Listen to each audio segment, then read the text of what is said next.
Good morning सभी को। आज हम अपनी जो भारतीय राजनीति का दूसरा टॉपिक चल रहा है प्रस्तावना, उसके बारे में विस्तार से चर्चा करने वाले हैं। इससे पहले हमने एक भाग के अंदर संविधान और दूसरे भाग में प्रस्तावना की चर्चा कर रहे हैं, जिसमें प्रस्तावना का एक वीडियो डाला जा चुका है और संविधान सभा इनके बारे में वीडियो प्लेलिस्ट के अंदर आपको मिल जाएंगे। तो आज अपन चर्चा करेंगे प्रस्तावना की। अब सबसे पहला सवाल अपना ये बनता है कि ये क्वेश्चन पूछे किस प्रकार से जाएंगे हैं। ये सभी कम्पिटिटिव एग्ज़ाम के लिए काफ़ी महत्वपूर्ण होने वाले हैं, चाहे वो पशु परिचर हो, एलडीसी हो, हाईकोर्ट एलडीसी हो, रीट हो, पटवार हो, ये वीडियो हो, सभी में काम आने वाला है, क्योंकि हम इसको पूरी गहनता से अध्ययन करेंगे, जिसपे हमारा यही टारगेट रहेगा कि कोई भी क्वेश्चन छूटे नहीं। इनमें इतनी डीपली अपने इसको अध्ययन करना है। तो प्रस्तावना में किस प्रकार से प्रश्न पूछा जाएगा उसकी एक झलक देख लेते हैं। प्रस्तावना में निम्न में से कौन से शब्द का उल्लेख मिलता है, यानी प्रस्तावना पढ़ने से पहले अपने देख लेते हैं कि क्वेश्चन किस प्रकार से आएगा। तो कौन से शब्द का उल्लेख मिलता है, तो जनता, व्यक्ति, लोग और नागरिक, इनमें कौन कौन से शब्द है जिसका उल्लेख मिलता है। तो ध्यान रखना, व्यक्ति का उल्लेख मिलता है, लोग का मिलता है और नागरिकों का। अब कैसे, तो हम भारत के लोग, तो लोग आ गया उसमें। इसी प्रकार आगे प्रत्येक व्यक्ति को राष्ट्र की गरिमा और एकता और अखंडता, उसमें व्यक्ति का नाम भी आ जाता है। और इसके समस्त नागरिकों को सामाजिक, आर्थिक और राजनीतिक न्याय, यानी कि नागरिक भी शब्द आता है, लेकिन जनता शब्द इसमें नहीं आता है। तो इसका राइट आंसर होगा 2, 3 और 4, क्योंकि आज का जो ज़माना है उसमें एक कंसेप्ट सिर्फ क्लियर होने से नहीं होगा, पूरा कंसेप्ट क्लियर होगा तब जाकर अपना क्वेश्चन सही होगा। तो एक ही ऑप्शन के अंदर 3 ऑप्शन मिल रहे हैं यहाँ पे, तो इस प्रकार के क्वेश्चन पुटअप किए जाते हैं। एक और क्वेश्चन की चर्चा करें तो प्रस्तावना में उल्लेखित शब्दों का सही क्रम कौन सा है। बंधुता, गरिमा, एकता और समता। तो इस क्वेश्चन को मैं फिलहाल के लिए रिजर्व रख रहा हूँ, इसका आंसर ये है। लेकिन इस क्वेश्चन का हम अंत में चर्चा करेंगे, जब हम पूरी प्रस्तावना पढ़ लेंगे उसके बाद इस क्वेश्चन पे आएंगे कि सही इनका सीक्वेंस क्या होगा, क्योंकि जब तक प्रस्तावना नहीं समझ में आई, एक ये सिर्फ आपको मोटा मोटी ये दिखाने के लिए कि क्वेश्चन किस प्रकार का आता है। तो अब हम चर्चा करते हैं प्रस्तावना की। एक और क्वेश्चन है, प्रस्तावना में निम्न में से कौन सी स्वतंत्रता का उल्लेख नहीं है। तो ये भी अभी पता चल जाएगा। प्रस्तावना की चर्चा करते हैं।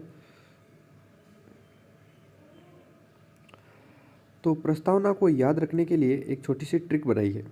देखो इस ट्रिक में कैसे याद रखने। सबसे पहले प्रस्तावना की शुरुआत होती है हम भारत के लोग, इन शब्दों को छोड़ देना। प्राधिकार क्या है, प्रकृति क्या है, उद्देश्य क्या है, फिलहाल हम प्रस्तावना पर गौर करें। तो हम भारत के लोग। तो एक बार क्या हुआ कि दो प्रेमी है, वो एक दूसरे से बात कर रहे हैं, वो स्कूलिंग साथ में करी है, कॉलेज साथ में पढ़े हैं, अब उनको अलग अलग होना पड़ रहा है। तो लड़की जो है वो लड़के को कहती है कि हम भारत के लोग हैं ही ऐसे। याद रखने की ट्रिक है ये, हम भारत के लोग हैं ही ऐसे। अब हमारे जो शेष पल है वो हम इन लोगों की वजह से अब हमारे जो शेष पल रहे हैं वो हम साथ में नहीं बिता पाएंगे। क्या कह रही है लड़की कि अब हमारे जो शेष पल है उनको हम साथ में नहीं रह पाएंगे, यानी इतना टाइम हम साथ रह चुके 25-30 साल, अब जो जिंदगी के 25-30 साल बचे हुए उन शेष पलों में हम साथ में नहीं रह सकते। तो ये हमारे साथ सही नहीं हो रहा, न्याय नहीं हो रहा। तो न्याय कौन करेगा फिर, कि न्याय करने के लिए सर के पास चलते हैं। न्याय कौन करेगा, सर करेगा। तो मेरे पास आए, तो मैंने उनको कहा कि इसका एक ही तरीका है कि भारत के प्रत्येक नागरिक जो है वो स्वतंत्र है। भारत का प्रत्येक नागरिक क्या है, स्वतंत्र है। तो आप दोनों वर और वधु बन जाओ। आप दोनों क्या बन जाओ, वर और वधु बन जाओ। फिर आप जब वर और वधु बन जाओगे, इसमें आर को कैंसिल कर देना, वर को, क्योंकि वर ज़्यादा खुश हो गया है, तो इसमें वर का आर हट गया और वो कह रहा वाह। तो वर और वधु बन जाओ, वर और वधु बन जाओ। और जब तक तुम्हारा पिया खुश रहेगा तब तक वो क्या करेगा, आपको रोटी गाल देगा, यानी रोटी गाल देगा। मारवाड़ी शब्द का यूज़ करना है यहाँ पे, रोटी गाल देगा, तो गाल।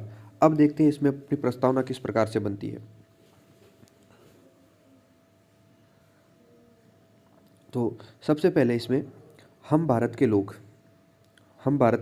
लोग, ये प्राधिकार का स्रोत है, यानी हमारी संविधान जो है उसकी शक्ति किस में निहित है, तो वो हमारे भारत की जनता के अंदर है, इसलिए इसको प्राधिकार का स्रोत कहा गया है। हम भारत के लोग, भारत को, अब यहाँ पर 4 शब्द है, SSPL, संपूर्ण प्रभुत्व संपन्न, पहले एस का मतलब संपूर्ण प्रभुत्व संपन्न, दूसरे एस का मतलब समाजवादी, फिर पी का मतलब पंथ निरपेक्ष और एल का मतलब लोकतांत्रिक गणराज्य। शब्दों का क्रम ध्यान रखना। ऊपर अपन ने अभी क्वेश्चन देखा था जिसमें क्रम से पूछा था कि इनमें पहले शब्द कौन सा है, तो वो इसी प्रकार से ध्यान रहेगा। तो संपूर्ण प्रभुत्व संपन्न, समाजवादी, पंथ निरपेक्ष, लोकतंत्रात्मक गणराज्य बनाने के लिए तथा इसके प्रत्येक व्यक्ति को सामाजिक, आर्थिक और राजनीतिक न्याय, तीन प्रकार के न्याय है हमारे संविधान के अंदर, सामाजिक, आर्थिक और राजनीतिक। तो सामाजिक, आर्थिक और राजनीतिक न्याय। फिर उसके बाद वर और वधु में क्या आएगा, तो ध्यान रखना, विचार, अभिव्यक्ति, शब्दों को ध्यान से सुनना, विचार, अभिव्यक्ति, विश्वास, धर्म और उपासना की स्वतंत्रता। विचार और अभिव्यक्ति, पहले वी का मतलब विचार, अभिव्यक्ति, आर को कैंसिल कर रखा है, विचार, अभिव्यक्ति, विश्वास, धर्म और उपासना की स्वतंत्रता। ठीक है, यानी विचारों को अभिव्यक्त करो, विश्वास हो, उस धर्म को मानो और उसकी उपासना करो। तो विचार, अभिव्यक्ति, विश्वास, धर्म और उपासना। विचारों को अभिव्यक्त करो, फिर विश्वास करो जिस भी धर्म पर, उसी धर्म की क्या करो, उपासना। तो वर और वधु में आ जाएगा ये विचार, अभिव्यक्ति, विश्वास, धर्म और उपासना की स्वतंत्रता। फिर उसके बाद पी और ए यानी प्रतिष्ठा और अवसर, इन दोनों की क्या है, समता। तो प्रतिष्ठा और अवसर की समता बनाए रखने के लिए, और इसमें आगे आ गया गाल, तो गाल से इसमें होगा अपने जी का मतलब गरिमा, एकता और अखंडता। यानी इसमें क्या क्या है, गरिमा, एकता और अखंडता, यानी देश की गरिमा, प्रत्येक व्यक्ति की गरिमा और राष्ट्र की एकता और अखंडता को सुनिश्चित करने वाली बंधुता। इसमें एल का कोई भी मीनिंग नहीं रहेगा, आप चाहो तो लॉयल्टी से मान सकते हो, लेकिन बंधुता शब्द क्योंकि अपन ने साइड में लिख दिया है तो एल को रद्द कर देना। तो क्या है, प्रत्येक व्यक्ति की गरिमा, राष्ट्र की एकता और अखंडता को सुनिश्चित करने वाली बंधुता। और उसके बाद क्या करना है, अपने अंगों को अधीन करना है। अपने अंगों को क्या करना है, अधीन करना है, किसके, आत्मा के। जब अंगों को आत्मा के अधीन कर दोगे तो आत्मा का परमात्मा से क्या हो जाएगा, मिलन, और वो तारीख क्या होगी, 26 नवंबर 1949। तो ये पूरी प्रस्तावना है, आप शॉर्ट में याद रख सकते हो इसको। वैसे पूरी प्रस्तावना रट्टा मारने बैठो तो हो सकता है कभी कोई शब्द भूल जाए, कभी कोई, पर हमें क्रम ध्यान रखना है, तो क्रम के लिए ही है। अब इनमें से कौन कौन से क्वेश्चन पुटअप होते हैं वो देखते हैं। सबसे पहले इसमें ये पूछा जाएगा कि भारतीय संविधान की प्रस्तावना में प्राधिकार का स्रोत क्या है। तो प्राधिकार का स्रोत है हम भारत के लोग, ये इसकी क्या है, प्राधिकार का स्रोत। यानी मेन जो पावर है वो पावर किसके अंदर है, जनता के अंदर है, जनता के हाथ में है। उसके बाद बात करते हैं हमारे संविधान की प्रकृति कैसी है। तो हमारे संविधान की प्रकृति है इस प्रकार की, कैसी, संपूर्ण प्रभुत्व संपन्न। हमारा देश क्या है, संपूर्ण प्रभुत्व संपन्न है, समाजवादी है, पंथ निरपेक्ष है और लोकतंत्रात्मक गणराज्य है। तो ये हमारे देश की क्या है, प्रकृति है, संपूर्ण प्रभुत्व संपन्न, समाजवादी, पंथ निरपेक्ष और लोकतंत्रात्मक गणराज्य। उसके बाद पूछ लिया जाए ये तीन शब्द, ये भी इसी के अंदर आएगी प्रकृति में, सामाजिक, आर्थिक और राजनीतिक न्याय, ये तीन प्रकार के न्याय है। तो क्रम भी पूछा जा सकता है कि क्रम बताओ, तो पहले सामाजिक, फिर आर्थिक और फिर राजनीतिक न्याय। उसके बाद उद्देश्य क्या क्या है, तो उद्देश्य के अंदर यही है वर वधु वाले उद्देश्य, जिसमें विचार, अभिव्यक्ति, विश्वास, धर्म और उपासना।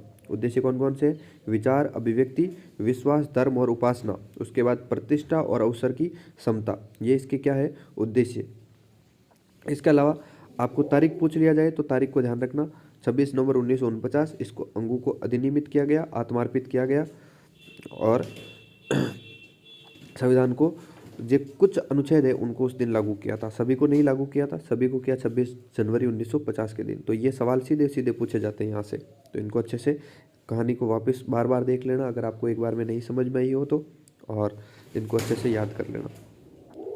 अब जो अपन ने ऊपर पढ़ा है उसको एक बार समराइज कर लेते हैं याद करने के लिए। संविधान में हमारी जो शक्ति है उसका स्रोत क्या है, हम भारत के लोग, यानी प्राधिकार का स्रोत है हम भारत के लोग।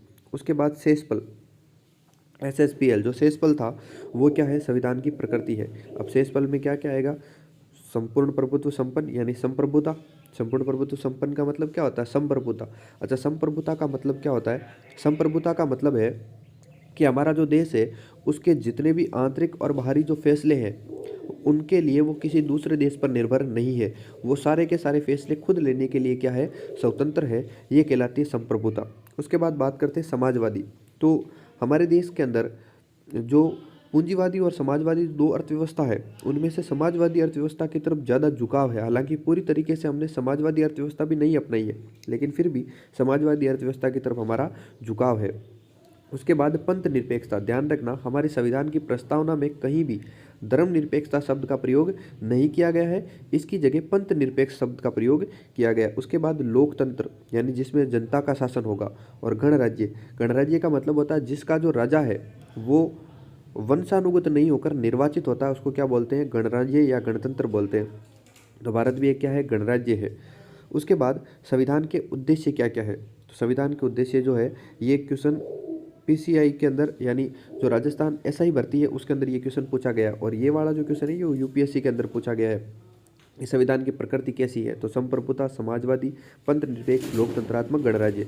उसके बाद बात करें, एसआई में क्वेश्चन जो आया था कि संविधान के उद्देश्य कौन कौन से हैं, तो इनमें ये 4 ऑप्शन है: न्याय, स्वतंत्रता, समता और बंधुता। ये संविधान के उद्देश्य है। अब न्याय के अंदर कौन कौन से न्याय? सामाजिक, आर्थिक और राजनीतिक न्याय। स्वतंत्रता, विचार और अभिव्यक्ति की स्वतंत्रता। विश्वास, उपासना और विश्वास, धर्म और उपासना की स्वतंत्रता। 5 प्रकार की है वर वधु वाले। विचारों को अभिव्यक्त करो। धर्म, जिस भी धर्म पर विश्वास हो उसकी क्या करो? उपासना। तो विश्वास, धर्म और उपासना। उसके बाद समता, फिर बंधुता। और अंगीकृत करने की जो तिथि है वो है 26 नवंबर 1949। मिति मार्गशीर्ष शुक्ल सप्तमी, विक्रम संवत 2006। अब आगे है हम भारत के लोग, जो पर हमने कहा था कि प्राधिकार के स्रोत है, तो इसको थोड़ा विस्तार से पढ़ लेते हैं कि हम भारत के लोग। तो ध्यान रखना, ये जो प्रस्तावना के शब्द है सबसे शुरुआत वाले हम भारत के लोग, ये अमेरिका से ली गई है प्रस्तावना के मुख्य शब्द। क्योंकि अमेरिका का जो संविधान है उसकी प्रस्तावना में ये शब्द लिखा हुआ है कि we are citizens of United States America, यानी हम अमेरिका के, यानी संयुक्त प्रांत अमेरिका के निवासी या लोग। तो वहाँ से हमने अमेरिका को हटाकर क्या कर दिया? भारत। हम भारत के लोग। प्रस्तावना की शुरुआत इन शब्दों के साथ में होती है, और ये हमारे संविधान के प्राधिकार का स्रोत है, यानी हमारे संविधान की जो मेन शक्ति है वो इसी में है, जनता के अंदर निहित है। इसका अर्थ क्या है कि अंतिम शक्ति भारत के लोग हैं, उनके अंदर निहित है। आज के लिए इतना ही। प्रस्तावना के अगले वीडियो के अंदर हम इसके बाकी जो पोर्शन है उसकी चर्चा करेंगे।